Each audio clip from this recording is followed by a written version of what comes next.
Hello, Mr. Slot. Thank you very much for your time. You're welcome. Hello. So, the Premier League is obviously one of the best shows in the world. How have you managed this transition from a football coach in Eredivisie to one of the global stars of this game with all this extra attention? To do the things I've did when I worked in the Eredivisie as well.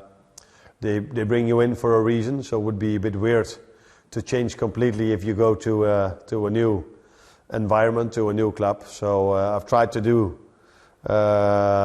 similar things I did at my former club, but you always adapt a bit to different individuals or different quality or a different league. So I do know now, and I've said this many times, but I already knew this before I started, that the Premier League is of course harder for the fact that there are much more quality players in this league than there are in the Eredivisie. So that does have impact in how you sometimes choose your lineup or how you prepare them for that.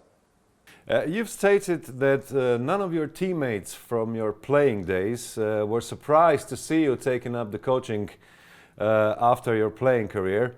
But how many of them would be surprised to see you managing one of the best football clubs in the world? If you ask them now, they would probably say, a few of them would have expected that. But that's because they see me in this Liverpool jersey and they saw me at Feyenoord. I think at that moment of time, no one would expect a player that has played at the level I've played at to expect that one of these players would eventually become the manager of clubs like Feyenoord and Liverpool. Although there are more examples of that, even the one that was here before Jurgen Klopp didn't have a playing career like Guardiola, for example, who has played at Barcelona. But I think in general people don't expect players with the player career I had to take charge of Feyenoord or let alone Liverpool. But don't sell yourself short. You were a goal-scoring midfielder, and not a few goals at that as well. You have almost 100 goals in your career. How important is it for you to see your squad now scoring almost from all the positions on the pitch? No, that is important. I think it's important to have players that score a lot of goals, but it's definitely also important not to rely too much on certain positions, let alone on individuals. So, of course, Mo scores a lot of goals, Mo Salah. Cody and Lucio, our left wingers, score a lot of goals as well. Our strikers score goals. But it is important for a team not to rely only on your attack. I think you need defenders to score set pieces. You need midfielders to score once in a while as well. But if you don't have a top goal scorer or someone, or a few of them that can score more than 10 goals, you will never be able to compete in this league for the things we are competing for at the moment. So it's a mixture of things. You need players, positions where a lot of goals are scored, but if it's only both wingers that score a lot of goals, that's not enough as well. So both of them are important. You're now in the middle of potentially one of the best seasons in Liverpool's history. It seems from the outside you're managing the team's focus quite well. Is it difficult though? No, not that much, because we have experienced players.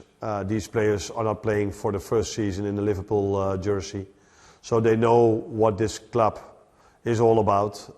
So they knew when they came here that they would face pressure, and they faced pressure already for so many seasons that they start to get used to that pressure. And we are, as a team, mainly focused on the next game that's in front of us, because of course we understand that fans and pundits and everybody talks a lot about football or about us, but we know why we are in this position, and that's us focusing on every single day to create the best possible habits to be able to win a football match. And like I said, we have experienced players as well, so it's not that much of a problem to keep them focused on the next game that's in front of us. Well, one of them is Mohamed Salah. He's possibly having the best career year of his career. He's also responded very, very well as anyone can, to the change of the coaching staff. Which aspect of his game resonates with you the most? With me as a manager or with me as a player? Or both. No, I think if you manage a player like Mo Salah or Lucho Diaz or Cody Gakpo or Darwin Núñez, Diogo Jota, Federico Chiesa, all these players, what I need to do, what my job is to make sure the team brings them as much as possible in promising positions, because these players then can make the difference. And that's where I think managing a football team is all about, making sure you bring the best out of every individual. And you know, if you manage Mo Salah, you have to bring him in and around the box as much as you can, because he will then produce numbers. And he likes to attack. He prefers attacking a bit, only a small bit. That's a joke. Above defending. And that is probably what the two of us have in common. We like to attack a lot.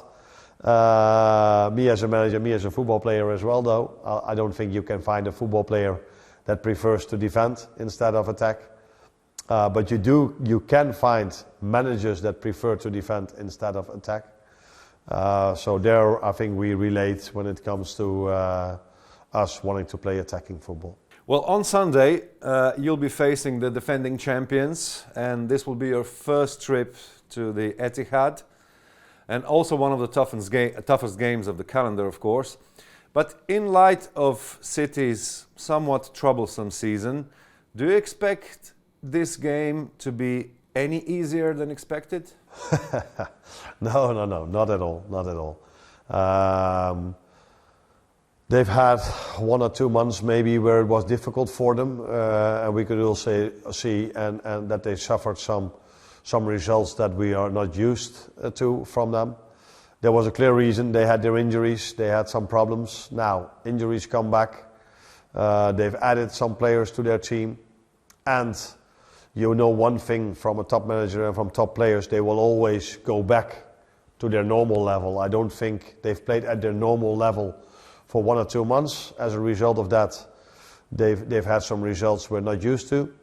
But I already see them coming back to their normal level. And so yeah, we know how difficult every league game is, but particularly City away, if they come back to their normal level. Normal best, yes. And just lastly, we're now slowly entering into the most important part of the season.